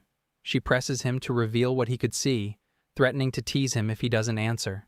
Sanada cracks under the pressure and honestly admits that her outfit caught him off guard, immediately questioning his own stupidity for being so honest. Hiragi blushes furiously at the admission. Realizing they are in the school kitchen, she pulls away, stating she needs to hurry and finish her work so they can leave. Watching her flustered reaction, Sanada thinks she looks incredibly beautiful when she blushes. One evening, Hiragi is surprised when Natsumi shows up at her place unusually late. When asked why she is there, Natsumi claims she is concerned about her sister's future and announces that they are having a study session. Confused, Hiragi asks what she means. Natsumi bluntly questions whether she and Sanada have taken their relationship any further. Hiragi immediately turns red and insists that nothing dramatic has happened. Natsumi argues that confidence and closeness are important in any relationship. When Hiragi points out that Natsumi has no experience herself, the younger sister quickly changes the subject and asks whether Hiragi wishes Sanada would act more boldly, like the male leads in romance manga. After a long pause, she shyly admits she does wish he were a little more confident sometimes. Determined to help, Natsumi dramatically places a fashion magazine on the table, flipping to pages filled with stylish, eye-catching poses. She declares that presentation is everything, and that if Hiragi wants to make a stronger impression, she needs to practice confidence. As they flip through the magazine, both sisters turn bright red at some of the bold modeling poses. Natsumi jokes that no one could stay calm around that kind of energy and insists Hiragi should practice. She refuses at first, mortified. Frustrated, Natsumi suddenly stands up and attempts one of the exaggerated poses herself. The result is so over the top that Hiragi struggles not to laugh. Natsumi scolds her for staring and demands that she try it next. Reluctantly, and with extreme embarrassment, Hiragi agrees. The next day, Hiragi sits alone on her sofa, replaying the previous night in her mind. She practiced the dramatic poses Natsumi showed her, but now that the moment is real, she feels far too shy to attempt anything. She begins to question why she even listened to advice from her younger sister in the first place. The doorbell rings. It is Sanada. Hiragi opens the door, looking unusually pale from nerves. Sanada immediately asks if she is feeling okay. She quickly invites him inside, internally deciding she probably will not go through with her plan after all. They sit together on the sofa, and an awkward silence settles in. Suddenly, Sanada yawns and apologizes, explaining that Sana kept him up all night playing video games. Hiragi comments that the siblings must get along well and that Sana clearly cares about him. Before she realizes what is happening, Sanada leans over and rests his head on her shoulder, falling asleep almost instantly. Hiragi freezes. For a moment, she wonders if this is some kind of move, then she realizes he is genuinely asleep. Looking down at him, she feels her heart race anyway. She softly mentions that she had dressed up a little today, hoping he might notice. Receiving no response except steady breathing, she confirms he is completely out cold. When he wakes up later, he has the strange feeling that something happened, though he cannot quite remember what. He brushes it off as a vivid dream and sits there quietly for a moment, trying to gather himself before standing up. The next day, Sanada relaxes in front of the TV, snacking, when Hiragi comes home. She leans over him from behind and asks what he is watching. As she rests against him, he suddenly experiences déjà vu, recalling the dream from the day before. The memory jolts him. Though he carries the mindset of an adult, he reminds himself that his current body is still that of a teenager. He gently steadies her and explains that he wants to take things slowly and responsibly. She is important to him, and he does not want to rush anything. Hiragi agrees, admitting that Natsumi had filled her head with dramatic ideas that made her overthink things. Needing fresh air, Sanada abruptly says he forgot to buy milk and steps outside. Once alone, he exhales, realizing how careful he needs to be if he wants the future to unfold properly.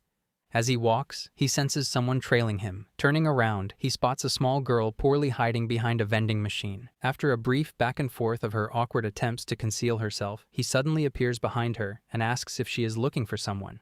Startled, she blurts out a panicked response. Cornered, she reveals she knows exactly who he is. In her future, he is her senpai. Sanada freezes. Sanada quickly realizes the girl knows too much. She calmly explains that she also leapt back in time from 10 years ahead. She worked at HGR, where her respected senior was her boss. Since HGR is the company he worked at before time leaping, he believes her immediately and invites her inside to talk. Once inside, she teases him about inviting a girl over. He ignores the comment and reveals that he also came from the future. At first, she doubts him, but when he references advanced technology that does not exist yet in this time, she understands he is serious. She introduces herself as Shibahara Rei, a former part-timer who worked under him. However, he has no memory of her at all. Realizing their timelines differ, Rei becomes quiet, understanding that his past does not match hers. When Sanada steps away briefly, Rei's curiosity gets the better of her. She browses a shelf and finds a magazine meant for mature audiences. Embarrassed, she quickly closes it and awkwardly tucks it away before he returns, pretending nothing happened. As they compare futures, Rei explains that in her timeline, Sanada becomes highly successful at HGR and is even rumored to be engaged to the CEO's daughter. He realizes that his current actions, especially his relationship, may be reshaping the future into something better. He reassures Rei not to be discouraged that he does not remember her. When he asks why she time-leaped, she admits she wanted another chance to confess to someone important to her. As it grows dark, he insists on walking her home. She tries to act independent, but nearly trips. He catches her and calmly says it is not safe to walk alone at night. Rei sighs, muttering that his natural kindness is both admirable and frustrating. The night before the cultural festival, Sana is in the kitchen taste-testing her curry and asks Sanada if it's too spicy. He reminds her not to stay up too late since they have to wake up early to prepare for the big event. A few days earlier, the Home Economics Club announced a competition. Everyone would make curry from scratch, and whoever sold the most would win. Sana confidently declared she'd take the crown, brushing off her previous fried chicken loss by blaming her advisor, their mom. Meanwhile, Hiragi calmly accepted the challenge, stating she had no intention of losing either. Festival day arrives, and the pricing board immediately raises eyebrows. Hiragi's homemade curry is set at 400 yen, Kanada's Thai curry at 500 yen, and Sana's curry at a bold 600 yen. Sanada quietly points out that the price might scare customers away, but Sana refuses to back down. She grabs a marker and dramatically renames her dish Super Ultra Great Dangerous Yummy Curry, convinced the over-the-top name alone will attract customers. While preparing, Sana studies the competition closely. She dismisses Kanata's Thai curry as watery and unimpressive and thinks Hiragi's looks far too plain. In contrast, she has full faith in her special blend, which she enhanced with honey, apples, chocolate, and extra sugar after seeing similar tricks on TV. In her mind, the more sweet ingredients she adds, the more irresistible it becomes. When the stalls finally open, students immediately gather around Hiragi's stand, excited to see a teacher serving food. Kanata also attracts a steady line. Meanwhile, Sana's stall remains painfully empty. Just as panic begins to set in, Natsumi shows up with Rei and orders 2 portions of the Super Ultra Great Dangerous Yummy Curry. Sana is surprised to see them together, and Natsumi explains she ran into Rei earlier, who mentioned knowing Sanada. Rei curiously asks if Sana is his sister, and Sanada quickly brushes off the attention and changes the subject before things get weird. Sanada then asks Natsumi why she did not buy Hiragi's curry instead. Natsumi casually replies that she has eaten her sister's cooking plenty of times already. Rei admits she originally wanted the Thai curry, but decided that supporting Sana might earn her some favor points with senpai. Sana immediately scolds Sanada for nearly steering customers away and proudly serves them her signature dish. Despite that small boost, time passes, and the outcome becomes obvious. Hiragi and Kanata both sell out completely, while Sana still has trays left. Seeing his sister on the verge of tears, Sanada steps forward and casually says he has not eaten yet, ordering a plate for himself. Sana tries to hide her relief by teasing him, calling him a siscon who just wants an excuse to eat his sister's cooking, but Sanada calmly replies that as her brother, he wants to taste the curry she worked so hard on. After taking a bite, he admits it is definitely on the sweet side, yet still good. Sana fires back that if he likes it that sweet, he must still have a kid's palate, and Sanada instantly counters that she is the one who made it that way. In the end, she may lose the sales competition, but she wins something far more important, her brother's genuine approval. Back in the classroom, Fujimoto tells Sanada it's time to swap shifts and suggests they check out the festival together. Sanada apologizes and says he already has plans. Right then, Natsumi arrives to announce his shift is over and asks if they're ready to go. Fujimoto immediately panics, demanding to know who this girl from another school is, and when Sanada suddenly became so popular, Sanada explains she's Hiragi's little sister and that he was asked to show her around. Fujimoto accuses him of using that as an excuse to walk around the festival alone with a girl, but Sanada clarifies it won't just be the two of them. Natsumi confirms that Hiragi is joining as well. Feeling completely betrayed, Fujimoto loudly declares his full trust in Sanada with heavy sarcasm before letting him leave. Later, Natsumi enjoys some ice cream while walking with Sanada and Hiragi. Sanada asks where Rei went, and Natsumi explains that the girl said she had something important to figure out and ran off on her own. Suddenly, Natsumi points to the haunted house and declares they should go in. Both Sanada and Hiragi freeze instantly. Hiragi nervously suggests they try something more fun instead, and Sanada quickly agrees, brushing it off as just a simple school attraction. Natsumi smirks and asks if they're scared. When they hesitate, she laughs and drags them inside. The haunted house is dark and filled with eerie noises. Hiragi clings tightly to Sanada, clearly trembling. He tries to act brave, reminding her the ghosts are just students in costumes. Suddenly, one jumps out from the side, causing both of them to scream at the exact same time. Natsumi bursts out laughing and teases Sanada for freaking out. Before she can finish mocking him, another shadow lunges at her. She shrieks and drops to the floor in terror. This time, Sanada laughs at her reaction. Embarrassed and annoyed, Natsumi storms ahead, declaring she won't walk with them anymore. As Sanada and Hiragi continue through the maze alone, they jump at every sound. Eventually, they enter a room with a well placed ominously in the center. Sanada braces himself. Sure enough, a clown suddenly pops out. Natsumi, who had gone ahead, rushes back to them, admitting she doesn't want to be alone because the clown is too creepy. That's when she notices something is wrong. Sanada is frozen with his eyes shut, and Hiragi isn't moving at all. Natsumi realizes Hiragi has fainted. Panicked, they quickly carry her out. Later in the school infirmary, Hiragi wakes up and asks where she is. Sanada gently explains they're in the nurse's office and that everything is okay. She remembers the haunted house and immediately sits up in alarm, but he reassures her that it's over. Relieved, she hugs him tightly and admits she was really scared, asking if he was scared too. Sanada calmly says he was too focused on making sure she was okay to think about himself. Blushing, she says her heart is still racing and wonders if it's just from the haunted house. She leans slightly closer to him, but before the moment can go anywhere, Natsumi reminds them from across the room that she is still there. Later during lunch in the prep room, Hiragi mentions it feels like a long time since they've been able to relax together. They sit close while talking, and Sanada notes how busy she's been lately. She casually brings up that her birthday is coming soon. He asks if she's turning 25, and she immediately protests that she's only 24. He apologizes, then realizes his birthday is coming up too. When he reveals it's December 2nd, she's shocked to learn hers is on the exact same day. She excitedly calls it destiny, and he agrees it feels like fate. She points out he'll be turning 17, meaning there's a 7-year age gap. Sanada firmly states that the age difference doesn't matter to him because he loves her. She hugs him, saying she wants to stay together for a long time. She notices his heart beating fast, and he awkwardly tries to deny it. She suggests that next time they should go shopping for birthday presents together. In that peaceful moment, Sanada truly believes their future is secure. But suddenly, the door bursts open. Sana rushes in with club printouts and freezes when she sees them standing very close together. Kanata, right behind her, asks what's wrong. Hiragi tries to explain, but Sana turns and runs before anyone can stop her. Sanada calls out, but she doesn't look back. As Kanata asks where she's going, everything fades. Sanada jolts awake in the present timeline. Disoriented, he looks around the messy room. He calls out for Hiragi, but there's no answer. He grabs his phone to call her, only to realize her contact isn't there.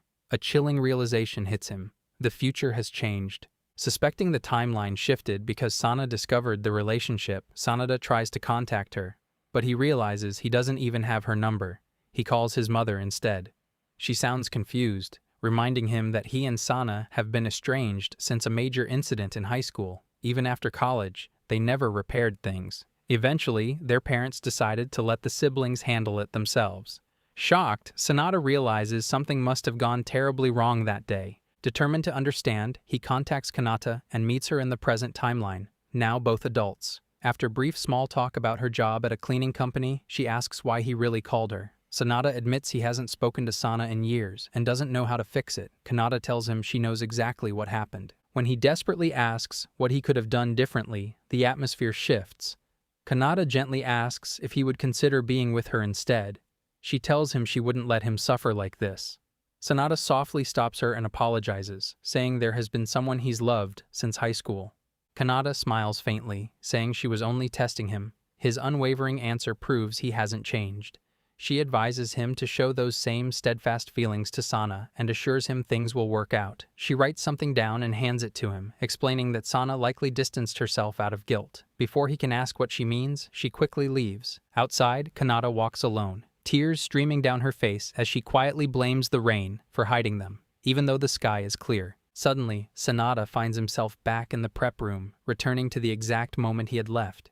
Hiragi is frantically apologizing, blaming herself for forgetting to lock the door and causing the situation. Disoriented but relieved, Sanada mutters that he is back, which confuses her. He stands up decisively and declares that it is time to talk to Sana and be completely honest. After school, the three of them gather in the home economics room. Sana sits twirling her hair, pretending to be bored and complaining that she wants to go home and play video games.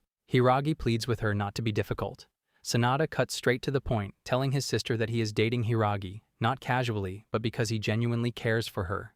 Sana stands up abruptly, asking if that is all, and attempts to leave. Sanada stops her, but she snaps back, asking why she needs to stay. She argues that telling her won't change anything. Sanada insists that it will, explaining that he needs to understand her honest feelings. Sana retorts that she is not a game protagonist who can always make the right choice and accuses him of not considering her feelings. Hiragi interrupts, calmly stating that Sana is wrong and that her brother truly cares for her. Hearing this, Sana finally lets out her emotions. She cries, demanding to know why they hid it and why it had to be Hiragi, an adult, rather than someone closer to his age. She admits she loves her brother and struggles to accept the situation. Sanada approaches his sister and gives her a reassuring hug. After letting it out, Sana pulls away and wipes her tears. She admits she still isn't fully convinced. Turning to Hiragi, she says that there are plenty of other people who could make her brother happy, but he is too stubborn to notice. Hiragi smiles through the remark, stating that even if better options exist, she will continue to care for him deeply. Sana gives her a final warning.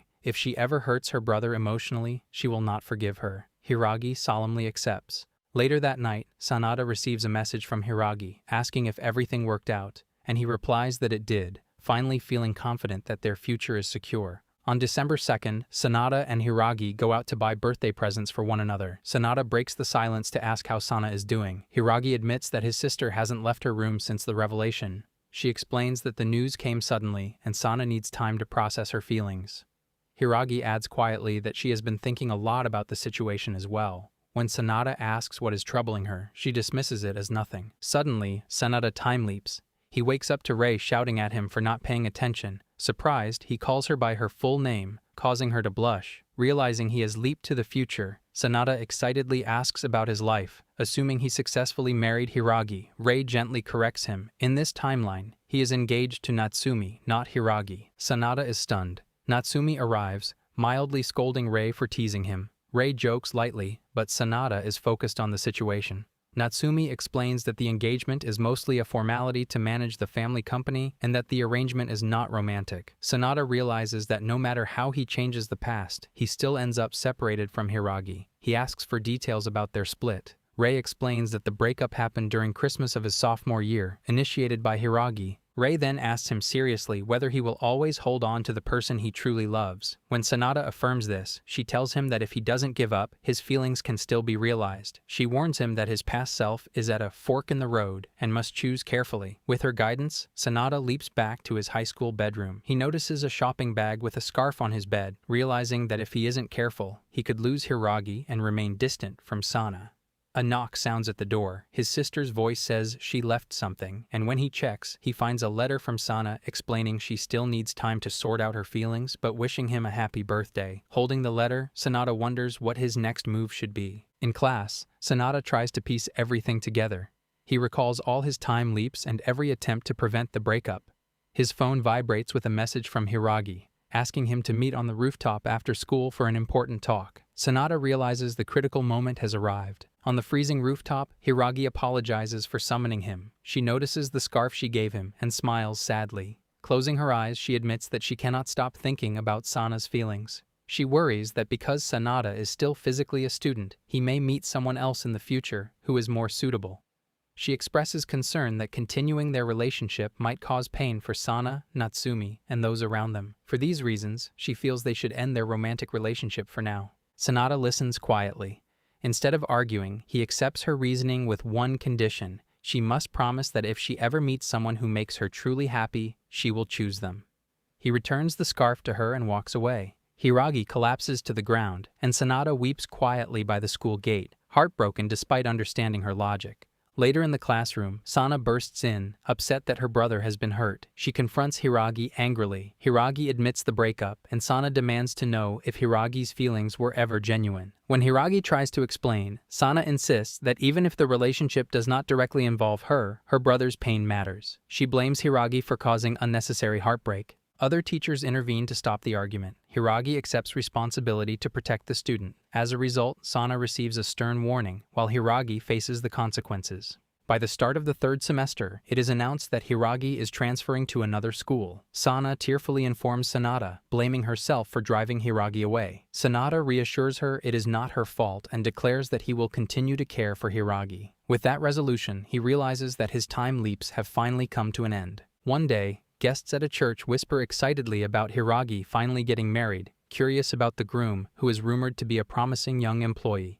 Hiragi walks down the aisle, holding her father's hand. However, as she reaches the altar and attempts to take Sanada's hand, her father suddenly throws a tantrum. He shouts that he has changed his mind and refuses to give Hiragi away. Sanada is stunned, trying to reason with him since the ceremony has already begun. Natsumi sighs, noting that they are at it again. When Sanada addresses him as Papa, the older man yells that he never gave him permission to use that name. Sana observes from the pews that at least one person is still protesting the union. The story shifts back a few months to Christmas Day. Outside the school, two colleagues ask Hiragi if she has plans. She admits she doesn't. Her colleagues whisper among themselves, noting that despite being beautiful, Hiragi has seemingly waited 10 years for a specific person, a Prince Charming, to ride up on a white horse to claim her. Walking home alone in the cold, Hiragi reflects on her tendency to be the last one leaving work. She looks up at the moon, recalling the forecast for snow. She touches the scarf she is wearing, the same one she gave Sanada 10 years ago. She remembers the note he had left tucked inside it when he returned it. "I promise I will be back for you." Suddenly, Sanada appears in front of her, commenting on how cold it is. Hiragi tears up, trembling as she mentions the incoming snow. He smiles, complimenting her scarf and noting that he had one just like it 10 years ago, a gift from someone precious. She replies that hers was also returned by someone precious 10 years ago. She explains that back then, he was just a high schooler with the potential to meet someone better than a slow, older woman like herself, and she feared holding him back. Sanada reminds her that he once mentioned time leaping, a claim she had dismissed as a joke. He reveals that it was true. He explains that at age 27, he went to sleep regretting that he never confessed to the teacher he loved. He woke up back in his sophomore year, holding his old flip phone, facing the teacher he adored. Determined not to have that regret a second time, he gave it his all to confess to her, which led to them dating. Sanada explains to Hiragi what happened during those lost years. He recounts their secret lunch breaks, dates, and trips to the hot springs, describing a daily life filled with happiness. However, he reveals that the time leap eventually reverted, sending him back to a future where they had already broken up. He was in shock and desperate not to lose her, so he leaped over and over again. Yet, no matter how many times he changed the past, the future always ended with their separation. He realized then that it wasn't the past he needed to change, but himself. He confesses that on that faithful day 10 years ago, he chose to break up to test his own resolve and prove that his feelings were real. He tells her that in the 10 years since then, and including the 10 years before his original time leap, totaling 20 years of devotion, He has met many people, but she remains the most wonderful woman in his world. He declares that he has loved her the entire time and is finally here for her. Overcome with emotion, Hiragi dashes toward him and hugs him tightly, apologizing for her past selfishness. Sanada smiles and asks her to listen to one selfish request of his own. He asks her to marry him. Smiling through her tears, she accepts, asking him to take her as his wife. The narrative reflects that the miracle of the time leap was triggered by the intense regret Sanada felt at age 27. Now, turning 27 once again, he is finally welcoming the joyous future he fought for. He realizes that being apart for those 10 years was a necessary trial for them to grow into the people they needed to be. Back at the altar, the priest asks Sanada if he takes this woman to be his wife, to love and cherish for better or worse, in sickness and in health, from this day forward. Sanada affirms that he does. The priest asks Hiragi the same question, and she happily affirms her vows as well. Sanada acknowledges that he no longer knows what the future holds, but that is fine. He is content knowing that this is the happy ending brought about by a man who time traveled to confess to the teacher he loved.